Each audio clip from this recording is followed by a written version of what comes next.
ফের আবাস প্রকল্পে কাটমানি নেওয়ার অভিযোগ। আর সেই অভিযোগেই এবার গ্রেফতার হলেন পঞ্চায়েতের তৃণমূল সদস্যার স্বামী। এই ঘটনা দক্ষিণ 24 পরগনার চণ্ডী গ্রামের। অভিযোগ, বাংলার বাড়ি প্রকল্পে প্রথম কিস্তির টাকা ঢোকার পরই তা থেকে কাটমানি নিয়েছিলেন চণ্ডী গ্রাম পঞ্চায়েতের তৃণমূল সদস্যা আজিফা বিবির স্বামী ও তৃণমূল কর্মী শেখ আরব আলী। নিয়েছি 10,000 টাকা। প্রথম কিস্তি 7,000 ঢুকেছে, পরের ধাপে যে টাকাটা ঢুকবে কি ঢুকবে না, এবার আমাকে যদি 10,000 দাও তাহলে পরের স্টেপে তোমার টাকা ঢুকবে, এই বলে টাকা নিয়েছে। সদস্য স্বামী টাকা নিয়েছে, উনি বলেছিল যে তোমার ঘরের কিস্তি টাকা ঢুকেছে, যদি 10 দাও বাকি টাকাটা তোমার নিশ্চিন্তে ঢুকে যাবে, কোনো অসুবিধা হবে না। আর যদি কোনো অসুবিধা হয় যে দুনি তার জন্য যদি টাকাটা আটকে যায় তাহলে আমাদের বললে আমরা কিছু করতে পারবো না। এবার এই ভয়তে দিয়েছি। এবার আমরা গরিব মানুষ জানি 1,20,000 পেলে 10 যদি নেয় তবু তো 1,10,000 থাকবে। সম্প্রতি এই অভিযোগ নিয়ে বিডিওর দ্বারস্থ হন 5 জন গ্রামবাসী। সেই অভিযোগের ভিত্তিতে থানায় অভিযোগ দায়ের করেন বিষ্ণুপুর 2 নম্বর ব্লকের বিডিও। এরপর বৃহস্পতিবার রাতে পঞ্চায়েতের তৃণমূল সদস্যার স্বামী অভিযুক্ত শেখ আরব আলীকে গ্রেফতার করে পুলিশ। সব মিথ্যা ষড়যন্ত্র, আমাদের পার্টির মধ্যেই সব দলাদল চক্রান্ত করা হবে। আমি ঠিকঠাকভাবে কাজ করছিলাম, এটা অ্যাকচুয়ালি পার্টির লোক এটা মেনে নেয়নি, আমাকে অপদস্থ করার জন্য এগুলো বাড়িয়ে বলছে।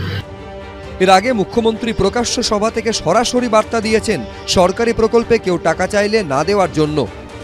আমরা যে স্কিমগুলো দিচ্ছি এই স্কিমগুলোর জন্য কাউকে কোনো পয়সা দেওয়ার দরকার নেই, কাউকে কোনোদিন কেউ চাইলেও দেবেন না।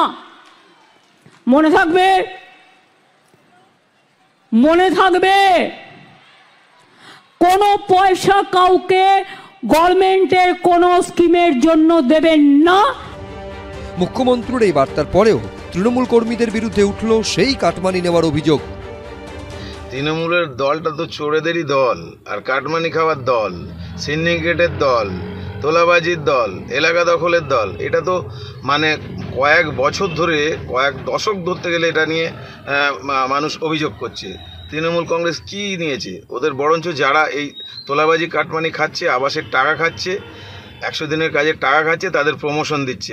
আমার কাছে যারা অভিযোগ করেছে, বিডিওর কাছে তারাই অভিযোগ করেছে। আমি এমপি সাহেবকে রিকোয়েস্ট করেছিলাম যে এই অভিযোগটা আপনি একটু দেখুন, প্রশাসনিকভাবে তদন্ত করুন।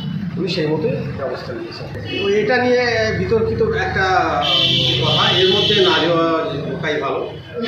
যদি তার বিরুদ্ধে কোনো কেউ ষড়যন্ত্র করে থাকে, সেটা প্রশাসন আছে, আইন আছে, পুলিশ আছে, তারা দেখবে। শুক্রবার আলিপুর আদালতে পেশ করা হলে অভিযুক্তকে পুলিশ হেফাজতে নির্দেশ দেওয়া হয়।